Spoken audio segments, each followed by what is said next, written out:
Olá, pessoal. Quero convidá-los para mais um dia de reflexão, que a gente vai aqui pensar o texto bíblico, trazer para a nossa experiência de fé. E eu quero conversar com vocês um pouco sobre as bem-aventuranças de Mateus 5. O discurso, de Jesus, o sermão sobre a montanha, que começa com as bem-aventuranças. Vendo ele as multidões, subiu a montanha. Ao sentar-se, aproximaram-se dele os seus discípulos, e pôs-se a falar e ensinava, dizendo: Felizes os pobres no espírito, porque deles é o reino dos céus. Felizes os mansos, porque herdarão a terra. Felizes os aflitos, porque serão consolados. Felizes os que têm fome e sede de justiça, porque serão saciados. Felizes os misericordiosos, porque alcançarão misericórdia. Felizes os puros de coração, porque verão a Deus. Felizes os que promovem a paz, porque serão chamados filhos de Deus. Felizes os que são perseguidos por causa da justiça, porque deles é o reino dos céus. Felizes sois quando vos injuriarem e vos perseguirem e mentindo disserem todo mal contra vós por causa de mim. Alegrai-vos, regozijai-vos, porque será grande a vossa recompensa nos céus. Pois assim foi que perseguiram os profetas que vieram antes de vós. O texto das bem-aventuranças é um texto que confronta um pouco as nossas expectativas sobre essa palavra felicidade. Estar com Deus, o que Jesus está querendo dizer aos seus discípulos, estar com Deus é a forma mais autêntica de felicidade. Na leitura desse texto, você pensar um pouco antes, você vai perceber judeus, Galileia, Judeia e Jerusalém. Judeus e gentios, Transjordânia e Decápole. Consequência da pregação e das curas, dos feitos, dos sinais. Se Jesus está elaborando, se Jesus está sinalizando o reino de Deus, as multidões começam a segui-lo. A atividade, o sinal, a manifestação do reinado de Deus na pessoa de Jesus, na ação de Jesus, rompe barreiras, rompe fronteiras entre os povos, rompe fronteira entre as pessoas, porque a sua mensagem é de vida. É uma mensagem que consegue convergir todos os anseios, todas as expectativas do ser humano, e nas bem-aventuranças Jesus parece que vai construir e mostrar a sua plataforma de governo. Como é que é o reinado de Deus? Diante dessa presença das multidões, Jesus reage de uma maneira muito especial, subindo ao monte. A ideia de subir ao monte é um jeito de Jesus comunicar algo que eles já conheciam. Subir ao monte, provavelmente próxima de uma colina ali de Cafarnaum. Esse comportamento comunicava, tinha um valor teológico para este povo, para os contemporâneos de Jesus, o valor teológico relevante no contexto que Jesus está inserido, porque ir ao monte, lembra-se do êxodo, lembra do povo na saída. Olha, eu já falei isso para vocês, como o êxodo, esse quilômetro zero, esse marco de todo o texto bíblico. E as experiências do êxodo, elas vão se repetindo na própria vida de Jesus.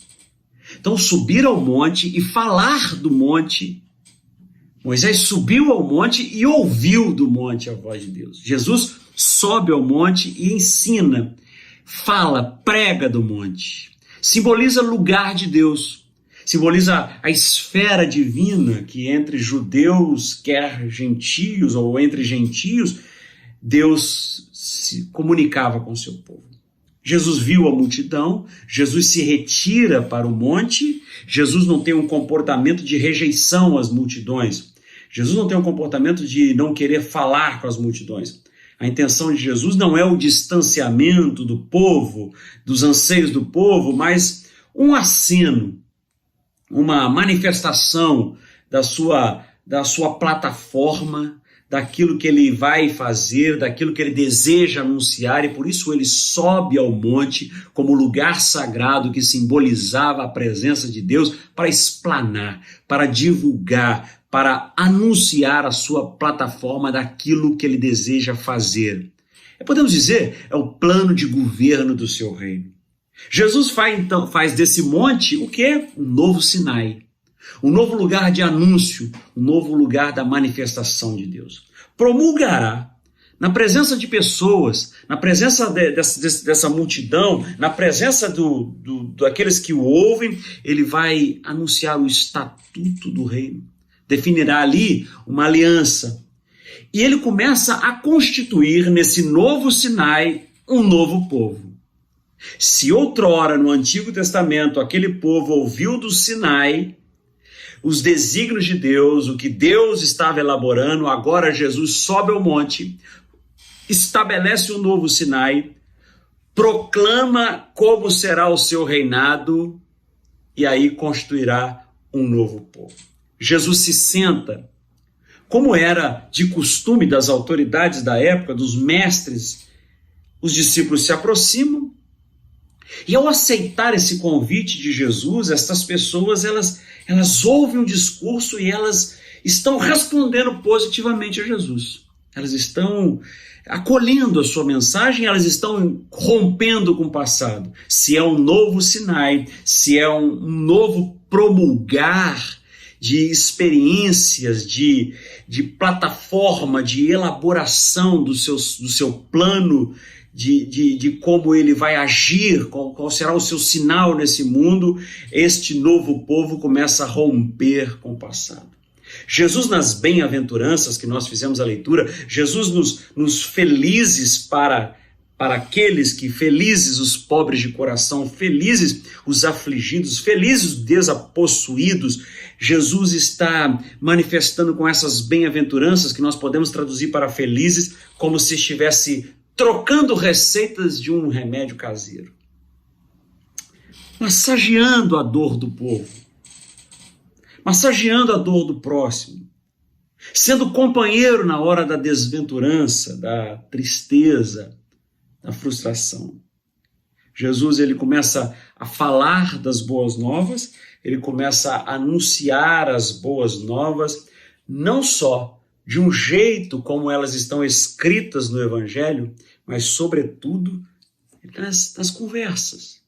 Elas estão acontecendo. Até hoje, meu irmão, minha irmã, até hoje, as bem-aventuranças estão se desenvolvendo na vida das pessoas, na nossa vida, na sua vida. É o jeito de falar, de anunciar esse reinado de Deus. Nas nossas conversas do dia a dia, nas nossas falas, as bem-aventuranças, esse jeito de ser feliz, essa felicidade autêntica que só é possível com Deus, revelam uma bula, né? Uma bula, um remédio caseiro, uma bula informal, como um remédio caseiro para trazer alívio à dor, para produzir renovo através de uma escuta amorosa, de uma relação de ajuda. Nós vamos continuar essa reflexão nas próximas semanas. E aqui eu encerro com vocês. Quem nunca recebeu conselho? Quem nunca desejou um conselho? Quem aqui nunca foi conselheiro de alguém na hora da dor? Quem aqui nunca disse para um amigo, para um companheiro de viagem no ônibus, para um companheiro de viagem no metrô, para um companheiro de viagem na hora de uma luta complicadíssima, para um companheiro de trabalho na hora de um momento difícil da sua profissão, dizer a ele, vai passar, aguente firme, nós vamos superar esse momento. O que Jesus começa a fazer com sua forma de promulgar as bem-aventuranças é anunciar isso. É uma escuta amorosa, é um diálogo leve com aqueles que sofrem, dizendo a eles, felizes os pobres de coração, porque o reinado de Deus lhes pertence. Felizes os afligidos, porque serão consolados. Semana que vem a gente continua. Que Deus abençoe a sua vida, que Deus abençoe a sua família. A forma mais autêntica de felicidade é estar com Deus. E Ele está com você.